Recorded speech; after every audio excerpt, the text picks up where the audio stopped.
Vamos conversar agora com o pessoal do Atulase, Mercado Orgânico, parceria deste evento e representada por Júnior Silva. Após se formar em cozinheiro e bartender, desenvolve projetos de consultoria em organização de cozinhas e higienização dos alimentos e armazenamento. Hoje é o chefe do bistrô do Tulase, aquele responsável por levar qualidade, sabor e amor na mesa de cada cliente. Também estou aqui com Débora Wagner, nutricionista, especialista em nutrição clínica e esportiva, chefe de cozinha, natural chef, consultora de gastronomia funcional, ministra cursos e treinamentos em culinária funcional. Atua na culinária há mais de 25 anos e há 15 anos na gastronomia saudável. E aí, gente, bem-vindos. Obrigada. Bem-vindas. Obrigado. Né? Os dois. Olha só, e aí, o que é que a gente vai... Tô vendo aqui essa mesa prontinha, linda. Hoje a gente vai apresentar uma receita de hummus de beterraba, né? Esse prato nutritivo com antioxidantes, que hoje a gente vai passar o passo a passo para vocês. Olha, já tô com fome. Um horáriozinho agora de almoço aí, para vocês se inspirarem, né?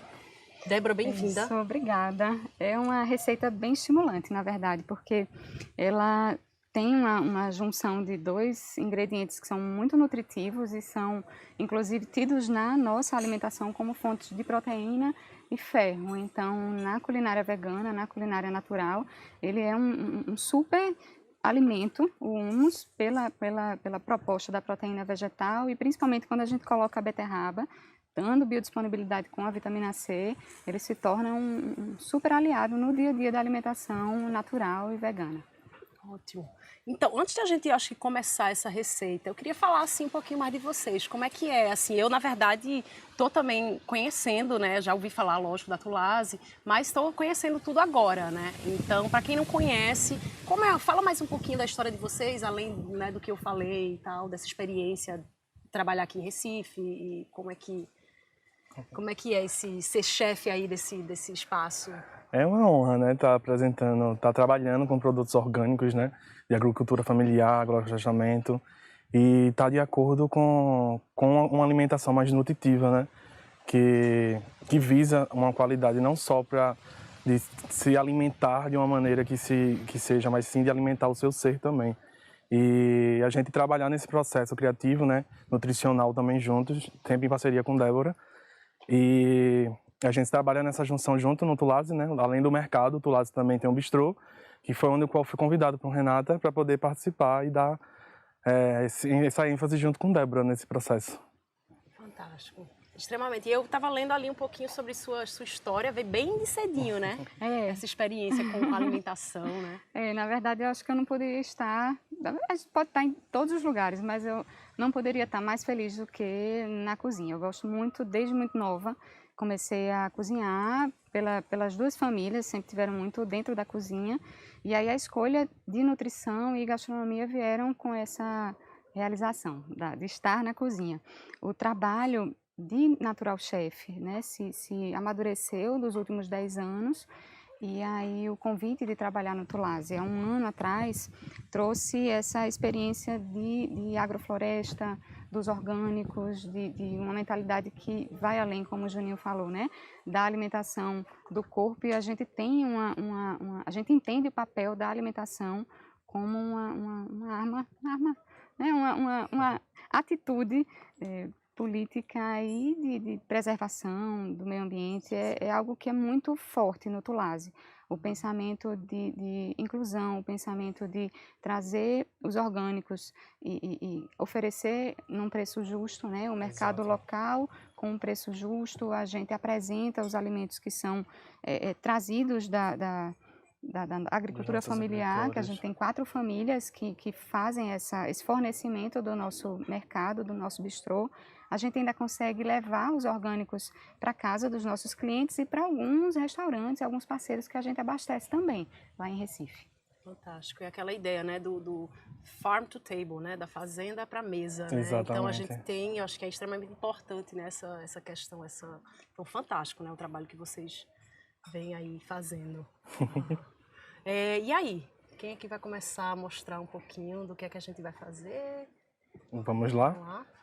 A gente pode falar um pouco dessa escolha na nutrição e na culinária funcional de alguns ingredientes que são chave. Na verdade, a gente escolhe os ingredientes para que eles oportunizem o que a gente chama de densidade nutritiva.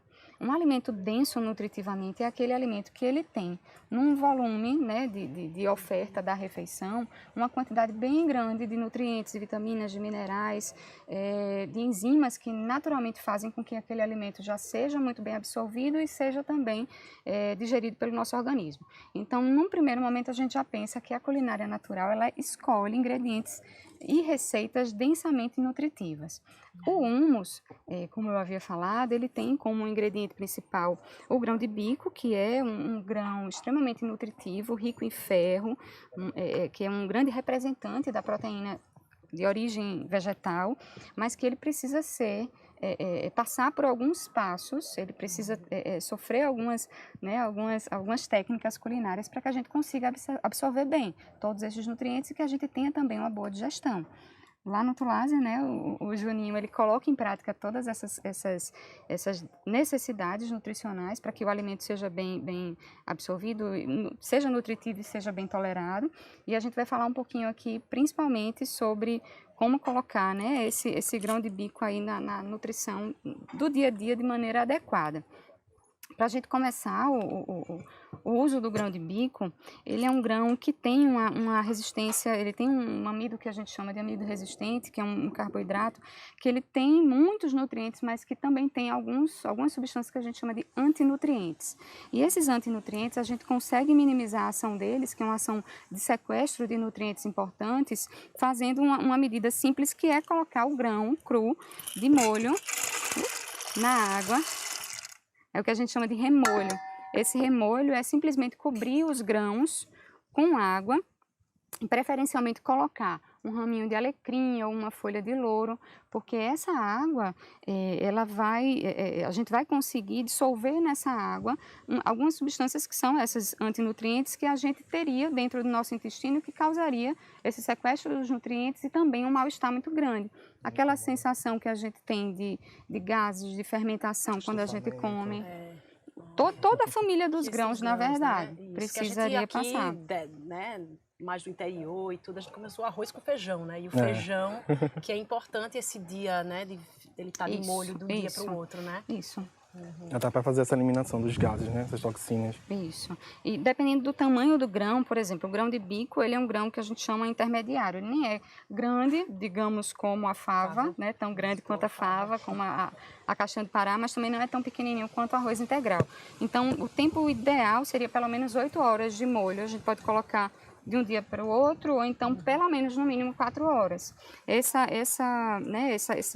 Essa técnica, ela sendo realizada, a gente pode depois, com isso, lavar o grão de bico, despreza essa água que ficou de molho, porque essa água tem esses nutrientes com toxicidade, a gente despreza, lava os grãos na água da torneira mesmo, e só assim que a gente coloca novamente na panela de pressão, ou né, quem não usa panela de pressão, na panelinha comum, tem medo da panela. Já tive uma demora mais um pouquinho, mas mais cozinha também.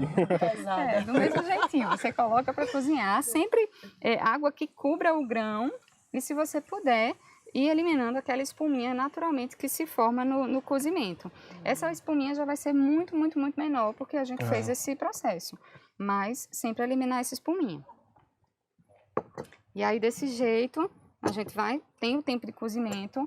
Normalmente, na panela de pressão, o tempo de cozimento é depois que a panela fez aquele chiadinho, né, que a gente chama o acionamento da válvula, normalmente em 20 minutos o grão está cozido. E se for lá na sua casa, sem a panela de pressão... Primeiro chiado que pega a pressão, aciona aí, a válvula. Apresentando também. Falando de maneira elegante, depois do acionamento da válvula. Mas se chiar, aí conta a partir do momento que chiou, a gente 20 minutos. 20 minutos. Grão médio, 20 minutos. É bom. Que aí não fica aquele grão todo espedaçado, fica um grão ainda íntegro, né? Para você poder utilizar esse grão de bico até em outras receitas. Tem aqui já até um comentário de Carol Medeiros. Tulase e os profissionais são demais, parabéns por tudo. Um beijo bem grande Beijão pra Carol. pra ela. Obrigada.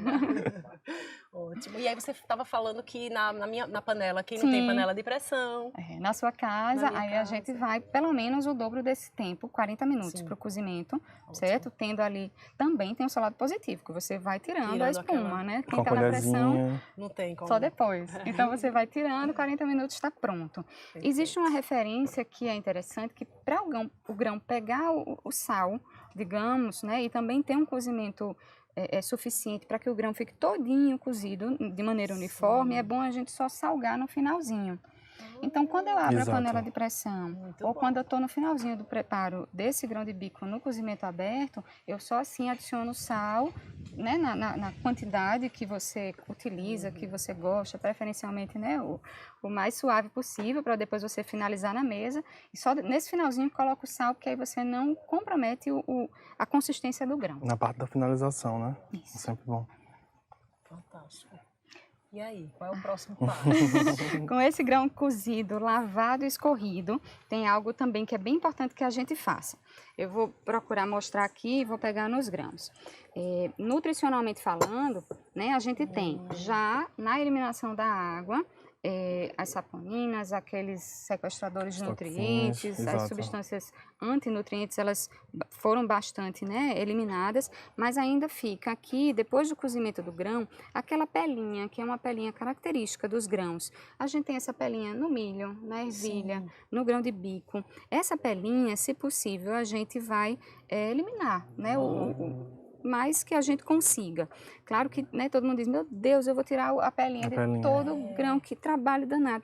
Mas se a gente colocar isso na peneira, embaixo da pia, e a gente vai fazendo de maneira até suave, para não quebrar os grãos, né? Fazendo um carinhozinho no grão de bico, a pelinha vai saindo. E aí, quando eu ligo a torneira rapidamente, essa pele vai, né, vai subir, ela vai ficar lá em cima. Então, aí você vai tirando, colhendo essa pelinha.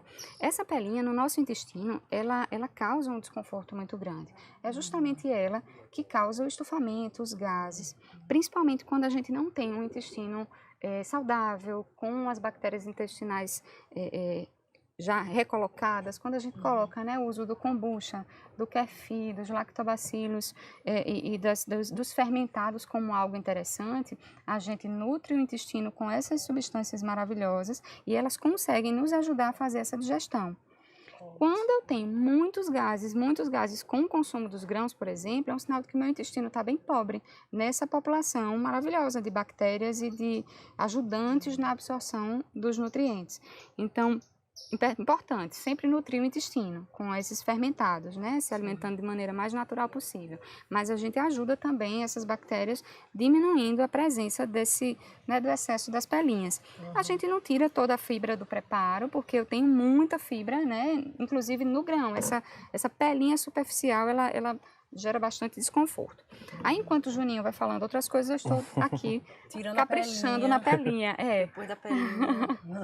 E a gente hoje também vai utilizar a beterraba também junto com o grão de bico, né? A beterraba que é uma fonte de nutriente, tem a peptina que é uma enzima muito forte que faz remover todas as toxinas do nosso corpo, vai expelindo. Então é um processo muito bom que vai entrar de acordo junto com o grão de bico, né?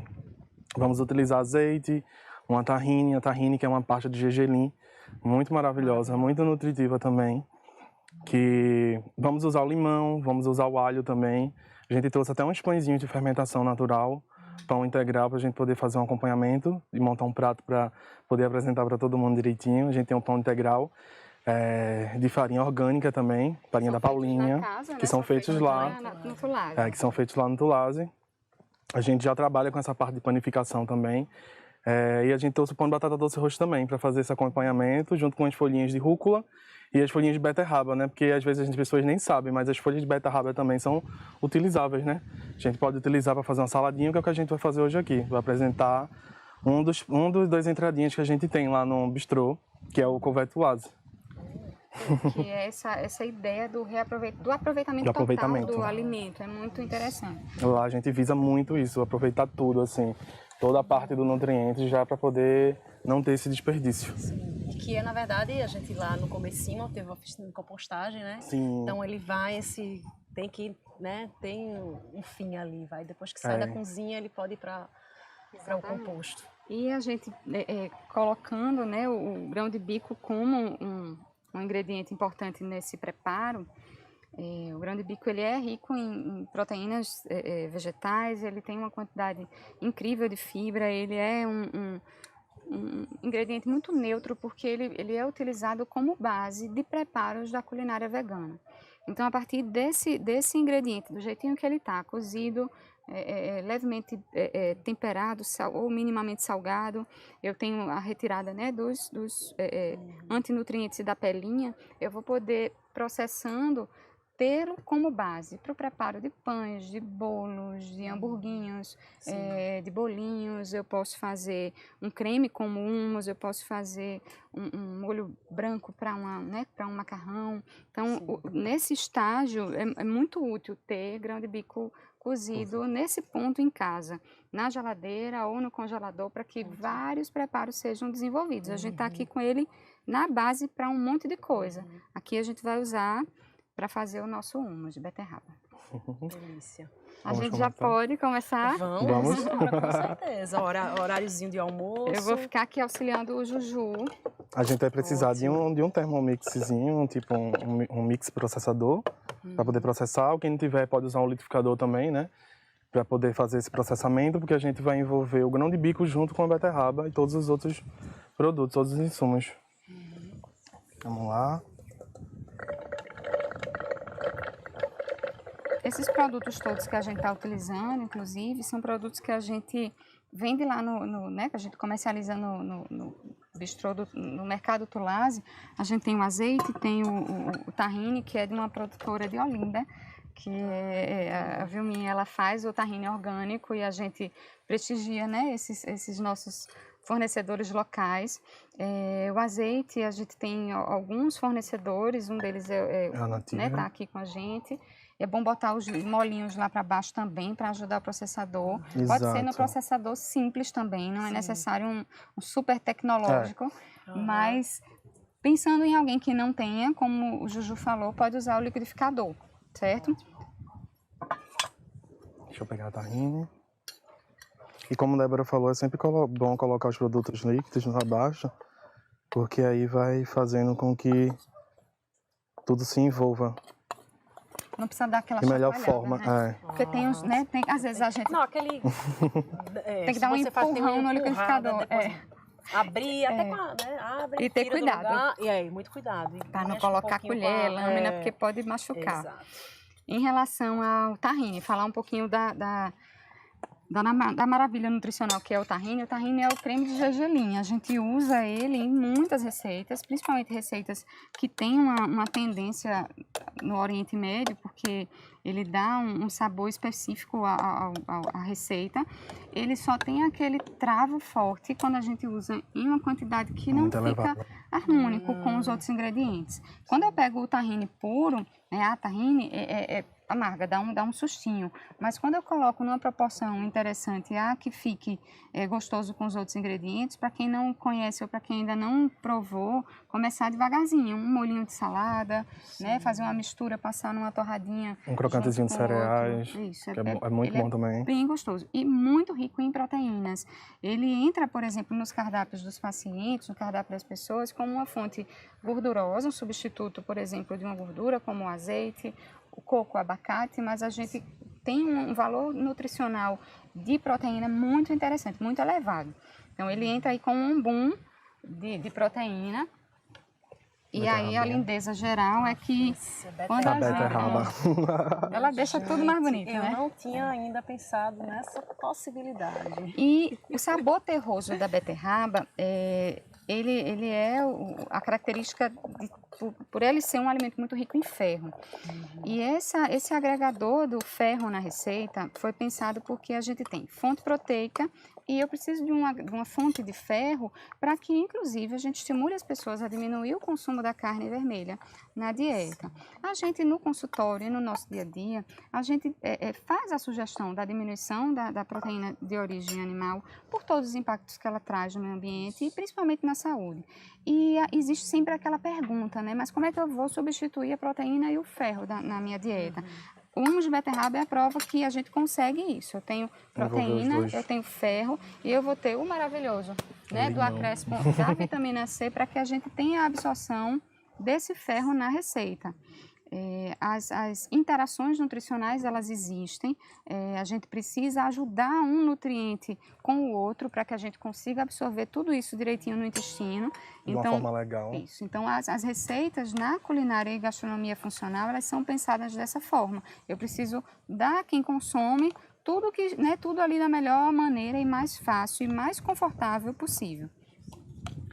Para finalizar, a gente vem com um alhinho. E esse limão veio aqui do cultivo Bloom, porque a gente tem aí também ele é lindo, é o cheiroso. limão daqui.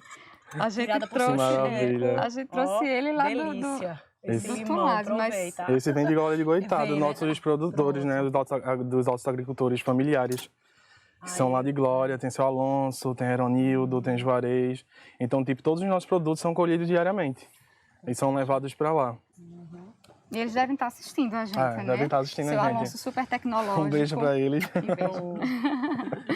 Vamos temperar, Juju? Vamos agora a gente vai colocar temperar sal. com um pouquinho de sal. Isso. Eu queria até, deixa eu aproveitar, minha gente, falar de uma coisa que é bem importante. As medidazinhas. Eu gosto muito de frisar, assim, que quando a gente faz receitas e a gente publica, ou as receitas quando estão nos livros, elas estão baseadas em medidas padronizadas, em medidores que são universais. Em todo lugar que a gente chega, a gente vai encontrar nas receitas colher de sopa, xícara de chá. Uma xícara de chá, um terço de uma xícara, então é importante, para que as receitas deem certo, que vocês tenham algumas referências. A gente consegue comprar essas colheres medidas no mercado, de maneira geral. Tem eles em inox, mas tem eles também em plástico. O ideal é que você tenha de uma forma que você nunca mais vai precisar comprar outro, substituir. Mas quando a gente utiliza, eu sempre gosto de trazer para mostrar que a gente utiliza nas nossas receitas medidores padronizados. O sal, existe uma referência de pitada, que a pitada existe. A pitada não é assim aleatoriamente uma coisa. Né? A pitada, essa é 1/4 de colher de chá. Sim. A pitada é a metade, é 1/8 de colher de chá. Olha.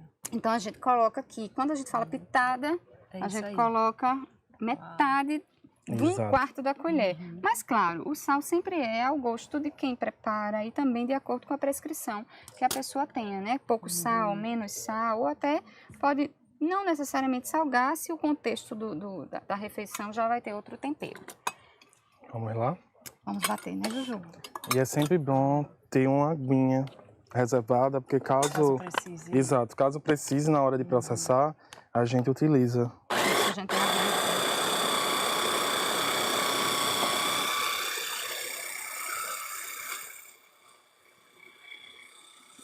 Então é sempre bom deixar todos os ingredientes se envolverem.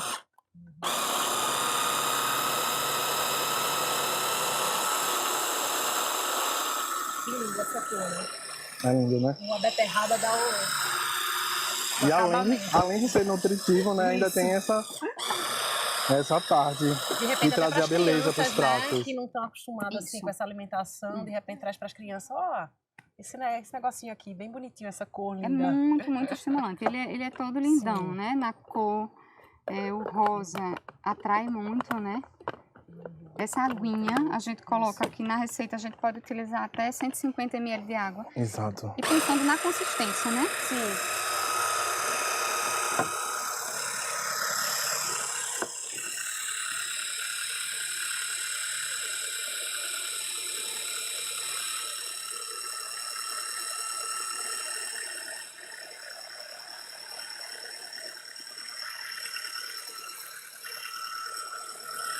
Quer mexer um pouco, Juju?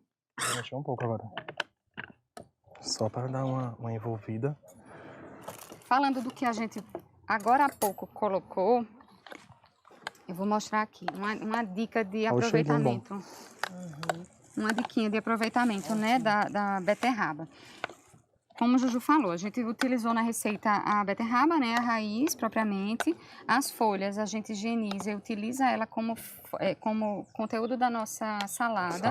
Lá no Tulase a gente coloca nas nossas saladas as ramas dos tubérculos, das raízes, da beterraba, da cenoura. E a folha de beterraba ela é muito gostosa e parece muito com a rúcula. Ela é bem bonita, ela tem essas veias vermelhinhas e ela parece o sabor amarguinho com a rúcula. As folhas amargas, elas são muito nutritivas, muito ricas em ferro, em ácido fólico, e elas têm uma substância que acorda o funcionamento do fígado. Então, as entradas com folhas amargas, elas são muito estimulantes ao funcionamento do nosso organismo. O suco verde, logo de manhã cedo, né? Sim. Estimula também esse funcionamento do fígado. Bora lá. Vá, Juju, daqui a pouco. Agora vai. E fica Tá lindo. da cor do teu... A cor do lenço. Já Foi veio, casual. já veio, ó, preparado.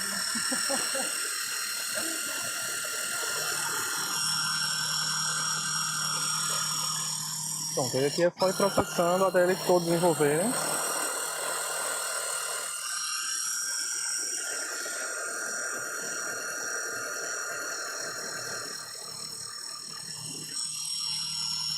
Já foi, Juju. Já foi.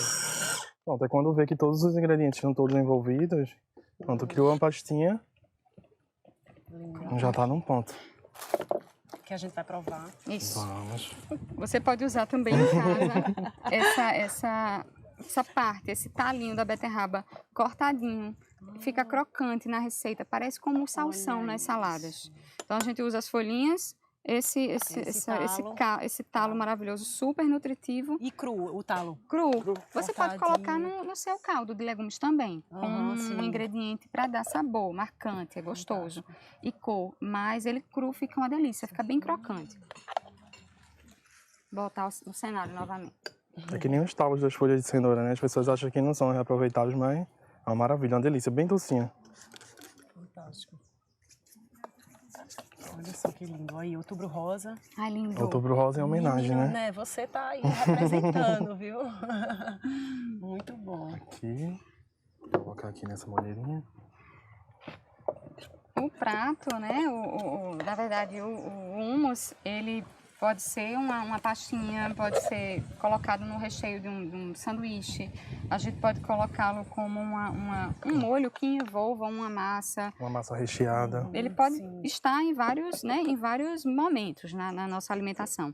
Lá no Tulase a gente traz ele, como o Juju falou, no couvert, e aí a gente vai empratar aqui o couvert para vocês verem como é que ele lá no nosso bistrô É servido, né? é servido. E como ele é Fantástico. servido lá.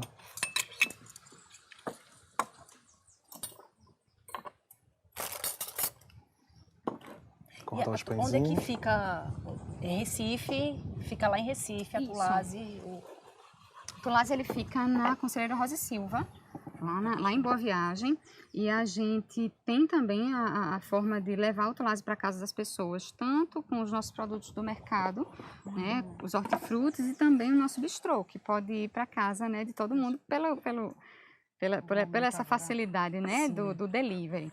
Mas quem quiser conhecer a nossa casa, ela fica ali em Boa Viagem, a gente abre de segunda a domingo, os horários variam um pouquinho de acordo com os dias de semana, porque, por exemplo, no domingo a gente abre para o brunch, né? Que é aquele café da manhã bem gostosinho. Dia de semana de 8 da manhã até as 8 horas da noite. À noite.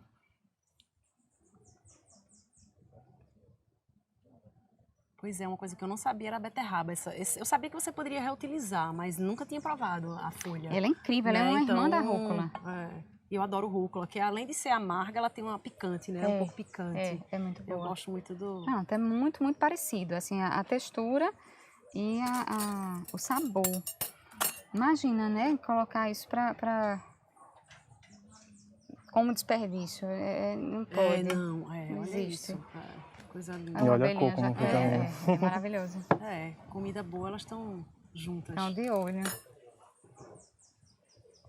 Pensando no empratamento, né? Empratamento é colocar no prato de maneira convidativa, sedutora. Sim. Sempre. E bonita, né? Já de uma das etapas do serviço da gastronomia é o empratamento, que é esse serviço, essa carinha de comida de chefe em casa. E todo mundo pode fazer, né? Com um carinho a mais. Eu acho, extremamente importante. E a gente trouxe também um creme de tofu, que a gente faz, uma produção nossa também, exato. Uau. É bom. Pra Parece poder uma maionese, montar. né? Já é a maionese bem cremosinho, tá vendo? Vegana. A gente faz a própria fabricação do tofu lá, no Tulades também. Inclusive é um dos queridinhos dos nossos clientes. É. Tá vendo? Eu vim pra aldeia pra provar Tulades. Vai. Que delícia. E aí nesse prato a gente tem, nutricionalmente falando, a harmonia, né?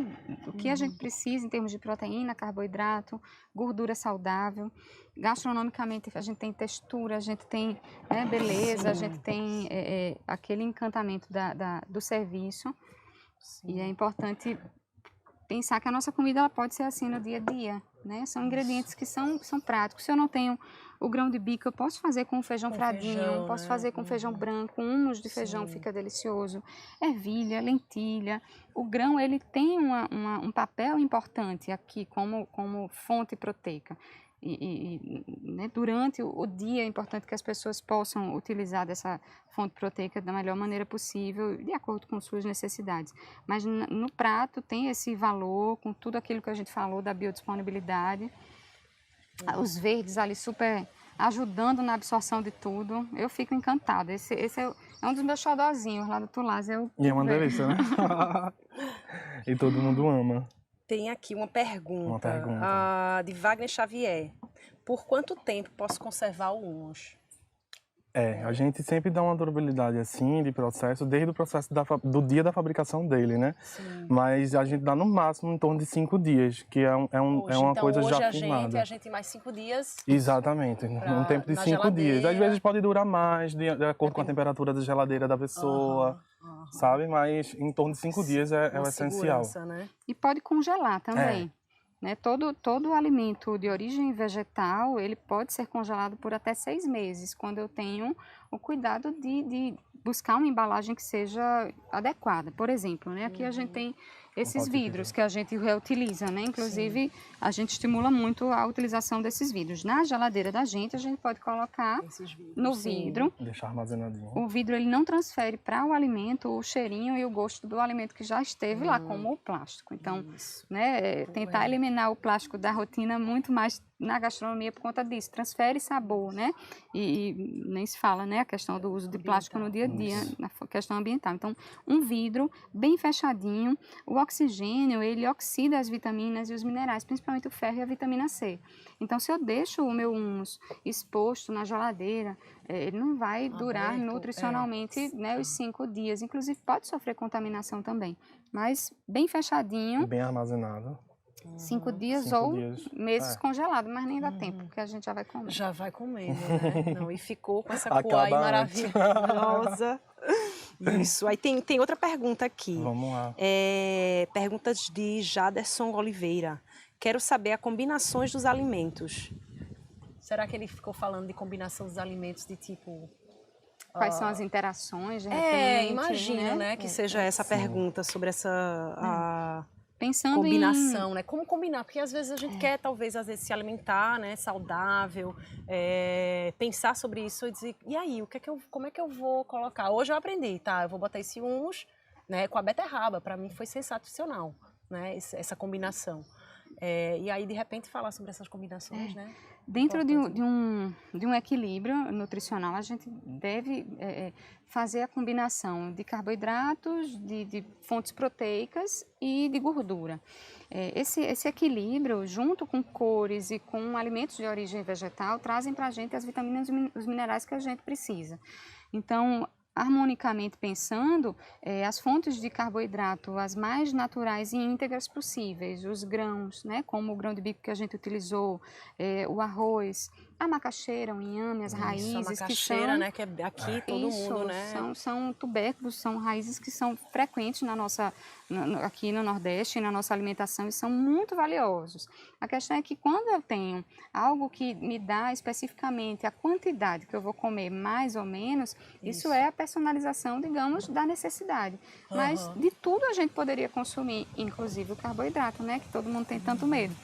A proteína vegetal que a gente utiliza, os próprios grãos já são fontes de proteína, as sementes são fontes de proteína, o alimento muitas vezes ele tem um pouquinho de cada nutriente principal, né? Então eu tenho como justamente fazer esse equilíbrio escolhendo os bons alimentos, colocando na minha rotina de maneira equilibrada e nunca ter medo da gordura.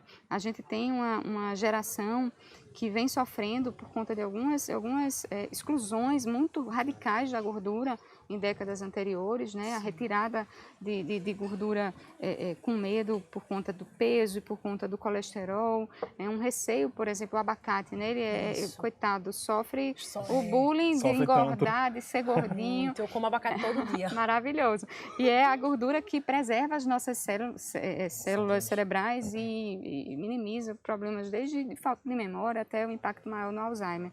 Então, comer gordura saudável é importante. O azeite, o abacate, as castanhas, o amendoim que a gente tem aqui. Equilibrar de maneira racional, digamos, todos esses grupos é possível, sim. Bem importante aí essa alimentação. Eu queria que vocês falassem um pouco sobre essa questão, às vezes essa alimentação vegana, né? Tem gente que fala, como é vegano é muito caro, né? Será que é caro?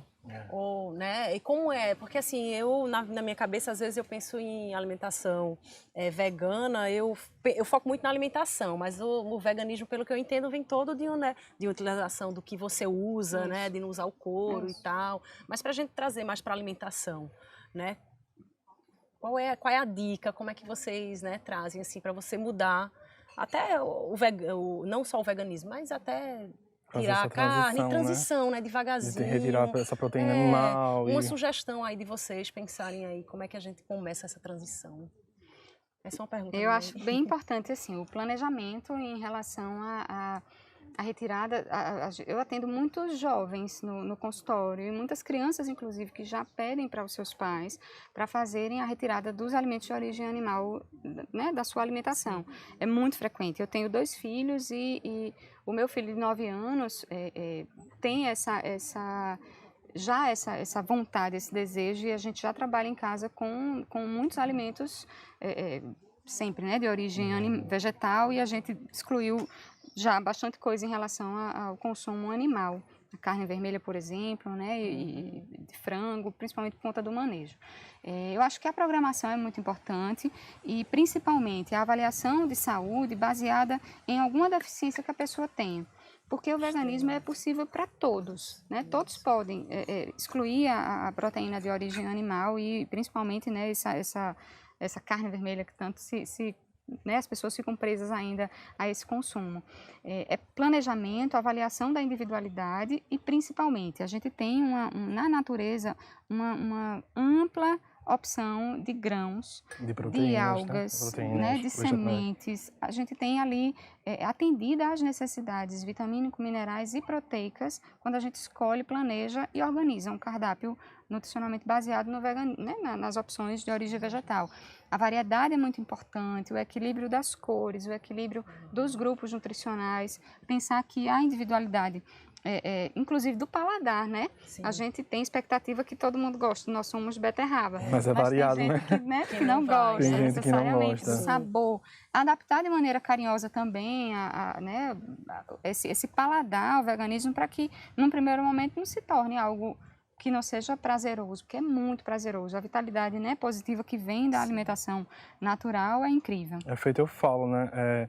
O ato de você se permitir a integrar uma erva, uma proteína vegetal, uma lentilha, um grão de bico, e você ir provando, ir testando, isso faz com que você tenha o ato de cozinhar, né? Se encontrar na cozinha e identificar pelo sabor, pelo seu processo junto com o alimento, ter essa naturalidade, né? De estar junto com o alimento, entender como é que é esse processo, poder estar junto disso e assim você vai conseguindo saber o que é que você vai gostando. Tem gente que não gosta do grão de bico, mas come uma lentilha. Sim. E tem isso que o Juju falou, que é muito interessante, que os nossos clientes e pacientes, pensando no consultório veganos, eles até por falta de oferta no mercado, né, não ter tantas opções, e ainda bem, né, que no mercado de fast food, que a gente quer o slow food, né, no mercado de fast food não tem tantas opções veganas, as pessoas estão indo para a cozinha para fazer suas escolhas, as pessoas vão à feira, as pessoas se interessam Principalmente nesse por quem momento produz, de pandemia, né? Eu tenho exatamente. amigas que nunca cozinharam, né? Nunca cozinharam e de repente, meu Deus, eu tenho que me reinventar, né? Então eu acho que esse voltar para a cozinha é essencial, né? Para a gente conhecer esses alimentos. E conhecer, né, uma feira orgânica, estar integralmente ali, conhecendo os produtores, vendo os produtos, sabendo de onde é que é. Isso tudo ajuda nesse processo de você conhecer e estar integralmente assim nesse processo social, né? Junto com o meio ambiente, horta, né? Para quem tem exatamente. espaço, né? E plantar E é super fácil, uma hortinha, Isso, só para até para começar, né? Eu acho que é esse primeiro passo, assim, Sim. Exato. De poder plantar. Então, eu quero convidar, né, vocês aí para perguntar. Tem um pessoal aqui super expert nessa alimentação, então aproveitem aí para fazer as perguntas para eles. Mas, assim, eu queria falar um pouco do tofu. O tofu aqui, há poucos anos atrás, a gente não encontrava tofu aqui em Recife. Né, na nossa área. Era muito difícil de encontrar, né? Difícil, né? E aí eu vejo agora as pessoas até fazendo, né? Em casa. Em casa. E vocês fazem. A gente faz. Vocês fazem o tofu. A gente faz o processo lá todo. Tudo com produtos orgânicos, né? Sojinha da gente que chega. E a soja? É como se... A soja é soja tipo é que nem um grão de bico. Que nem um grão de bico. Primeiro passa por, né? por esse processo de molhar, né? Deixar ele na água, lá para poder tirar essas toxinas, tirar esses mais... Como é que eu posso falar, Débora? Antinutrientes. Sequestradores. Esses antinutrientes, então eles ficam lá, a gente sempre deixa em torno de umas 6 horas ou de um dia para o outro, já para poder fazer essa eliminação. E depois a gente vai fazendo o processo junto, batendo ele com um pouquinho de água, a gente utiliza também o vinagre de maçã, a gente levanta essa fervura, quando levantou, desliga, vai regando, vai fazendo esse processo meio a meio, aí vai batendo, vai processando, e depois a gente tem que usar como uma queijeira, né? Como se fosse uma queijeira, uma prensa. Né? Exatamente. Eu já fiz uma pesquisa, um processo. Artesanal. É artesanal, é uma coisa artesanal. Até eu digo, é o ato de você estar junto com o alimento, né? Conhecendo todo um processo, estar ali junto para poder conhecer, para poder desenvolver. E até respeitar, né? Exatamente. Quando você compra ali, valorizar o alimento. Aí a gente coloca nesse processo da queijeira e vai espremendo. Vai com a mão espremendo até sair aquele soro, aí vai criando aquela camadinha, né? Do cremezinho. Queijo, né? Exatamente. Queijo, né? Fica como se fosse um cremezinho, assim. Acontece uma fermentação. O vinagre, ele fermenta o carboidrato do grão, né? Da soja. E essa fermentação faz com que o tofu seja aquele fermentado de soja que a gente tanto valoriza. Que a gente coloca na rotina das pessoas o consumo da soja em grão ou de fermentados, porque a gente tem ali minimizado até a ação de alguns fitoestrógenos que podem não ser positivos em algumas pessoas, mas o tofu ele é lindo porque ele tem todos os benefícios sem essa ação que não é tão interessante dos fitoestrógenos pela fermentação. A gente ainda ganha grátis o boom de ter as leveduras que ajudam o intestino. É incrível.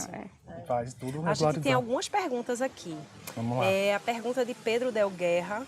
Boa tarde. Vocês também costumam trabalhar e recomendar o uso de grãos germinados? Aí é o sonho. A gente tem. Aí o plus das enzimas. Quando a gente germina um grão, a gente tem a formação de enzimas de digestão e de estímulo no nosso organismo que vão minimizar as perdas que existem até, digamos, como se existe uma crítica ao consumo de exclusivo de grão, seria a falta dessas enzimas. E quando eu germino, eu já tenho as enzimas para melhor absorção e digestão da proteína e de todo o valor nutricional do grão. Seria o incrível, poder germinar. Germinar, né? E vocês germinam? Vocês têm lá no... A gente tem uma comercialização e a gente faz algumas coisas com grãos germinados também. Com grão germinado também. Quais são os grãos que eu posso germinar? Assim, uma dica que seria para as pessoas o mais comum é o feijão, né? Sempre tem, né? O moacho, o broto de feijão, né? Então, o azuki também, né? O azuki também. Né? Tem broto de lentilha, tem broto de feijão, broto de alfafa, que é uma delícia, super nutritivo e super saboroso. É fácil encontrar alfafa? No Tulase a Mas gente no Tulase tem, a gente a gente tem tem. um fornecedor, um produtor Ótimo. local que nos entrega, que inclusive é de Gravatá, mas você consegue também fazer em casa, né, a sua plantaçãozinha. Exato. sim, é o que né? eu tô perguntando, é assim, Exatamente. como é que se eu consigo Você os grãos para consegue poder... a a alfafa, Isso. Lá né? no Tulase a gente tem uma variedade muito boa no nosso mercado de grãos. De grãos de sequinhos, qualidade, de né? qualidade, Pra orgânicos, fazer- certificados que você leva para casa e você consegue germinar. E também fantástico. eles já germinadinhos lá nos nossos freezers a gente Os vende brotinhos já do pessoal germinados. de Gravatá. Fantástico. Tem aqui outra pergunta.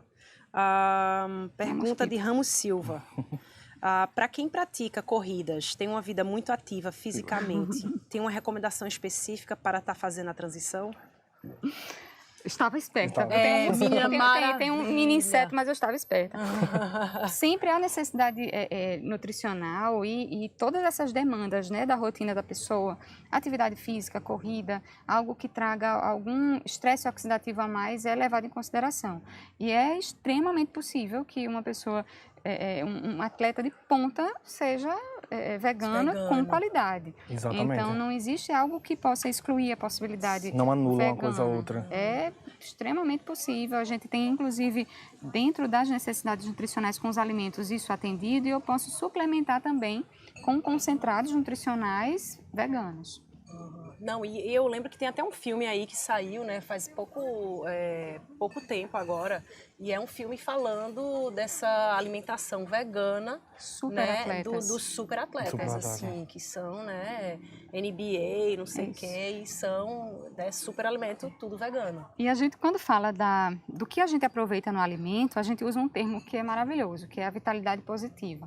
Numa alimentação de origem vegetal, a gente tem essa vitalidade positiva muito disponível para o nosso organismo. Então, é mais fácil a absorção. A biodisponibilidade pode ser planejada com uma receita acertada, com as técnicas de molho, de colocação de um tempero, de juntar uma coisinha com a outra. Sim. Isso tudo fica muito natural e muito disponível.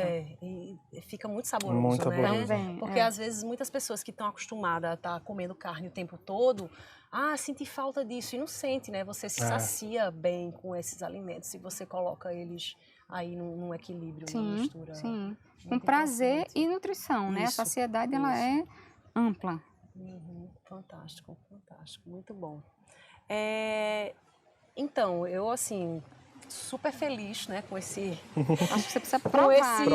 né, gente? Ai, meu Deus, prova assim na câmera, né, pessoal, né? Ele grava ali, eu aqui do lado. Mas daqui a pouquinho você vai experimentar. Isso.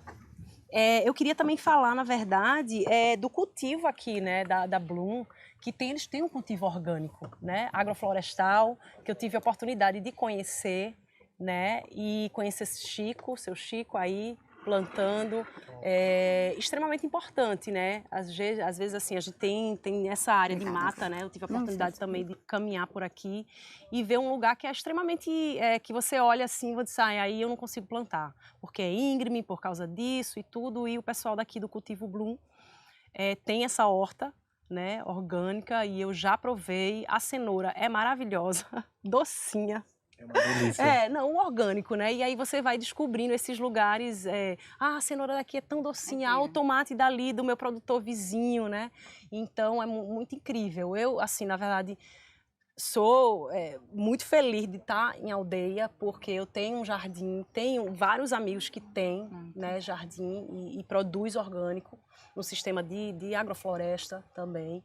E então a gente tem essa parceria e os encontros, porque assim, você também comer esse alimento, né, é você pensar no que do tempo, né, que a gente chama o sazonal, né, a sazonalidade, né, que é extremamente importante. Às vezes as pessoas, eu quero fazer uma receita com jaca, mas não está na época de jaca.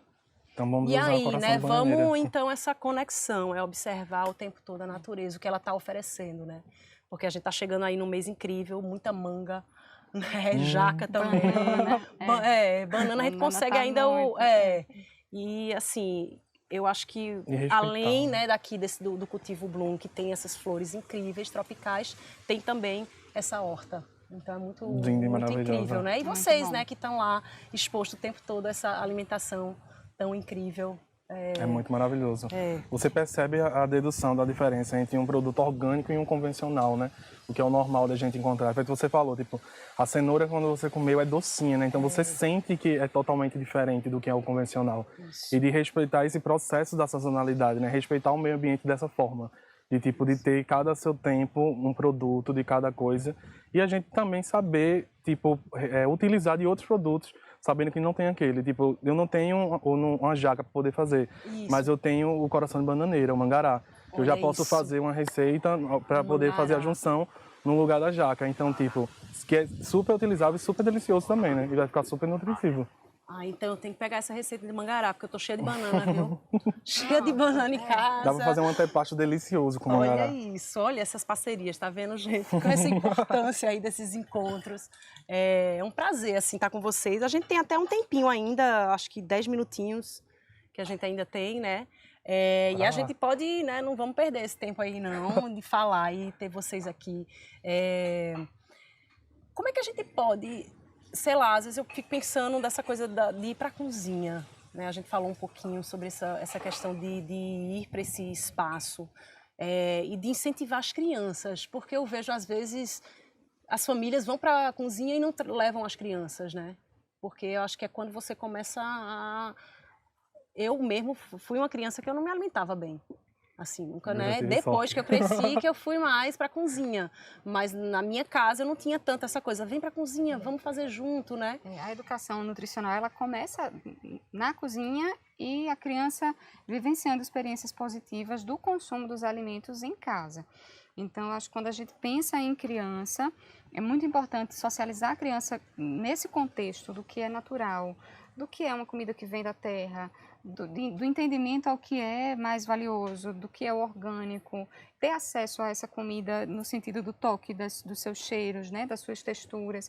Infelizmente, a gente tem crianças que até não reconhecem os alimentos como eles são, da natureza, né? Exatamente. Que não tem essa disponibilidade de nascer no quintal, tá junto, presente com não, isso. de você trazer uma fruta e ela não saber qual é a fruta. Eu já fui uma criança que já vim de quintal, então... Já conhece? Minha cozinha veio da minha avó, da minha mãe, das minhas tias, então tipo, foi todo um processo. Então nascer junto com o quintal já dá essa dedução de você estar junto com a comida e estar conectado. Aí para mim foi muito mais fácil, né? Tem crianças mesmo que não têm essa possibilidade, mas tem a possibilidade dos pais poderem estar integralmente levando, exatamente, para feira, mostrando. A cozinha não é perigosa, né? A cozinha ela só se torna perigosa se você não orientar uma faca maior, algo que é cortante, algo que é e até perigoso. eu acho que é educação, né? De você respeitar essa faca. Exato. Né? De saber, ó, essa aqui você não toca porque realmente qualquer coisa corta pode tudo. Cortar. Mas uma manteiga, uma faquinha, né? Que você pode... Isso. Tem oficinas culinárias, né? Para crianças. A gente apresenta os alimentos de maneira muito estimulante. Você pode fazer com que minimamente elas manipulem. A gente fez uma oficina em janeiro passado no Tulasa. A gente fez algumas oficinas. A gente fez de frutas, a gente fez de sucos, a gente fez também de cookies, né? Então a gente pode biscoitos, de pão, a gente pode manipular esse alimento com a criança de forma que a gente consiga envolver e dando esses alertas de tem coisinha que, né, que o adulto faz, agora é a gente, mas depois passe, deixa eu levar para o forno, mas tudo é possível. E principalmente mostrar sendo aquele adulto, aquele educador que come uma comida saudável, que come um alimento natural, que está disponível a provar. A criança que tem dificuldade de provar é porque ela vê resistência em consumir, né? Exatamente, muito importante. Então, eu quero chamar vocês aí, né, para fazer as perguntas. Temos esse tempinho aí extra. Aproveitem que a gente está aqui. A gente tem mais 5 minutinhos, tá? Vão aí, coloquem as suas perguntas que eu tô aqui, ó, de olho, tá? Ó, tem um comentário, que bom. Tem um comentário. O comentário de Maria do Carmo Pitanga de Macedo. Chefe Júnior Silvia, Juninho. Ser humano incrível e profissional competente e criativo. Obrigado, que beijão, Maria do Carmo. Muito bom, muito bom. Ponto. E falou assim, que incrível, na verdade, a equipe toda do Tulasa, tanto a Débora como Obrigado. Obrigada. Fantástico, um prazer mesmo. A gente fica muito feliz de saber que as pessoas gostam da gente, do trabalho da gente, né? Isso. E manter esse processo. E, tipo, Débora é uma das pessoas que entrou na minha vida, assim, como um presente, né? E, tipo, a gente desenvolver esse trabalho junto é algo maravilhoso, assim. Muito incrível. É um presentão na minha vida que eu ganhei. E a gente representa, né? Desde os agricultores que estão lá em Glória do Goitá, Exato. que devem estar nos assistindo, Que né? bom. Até todo mundo que faz o Tulase.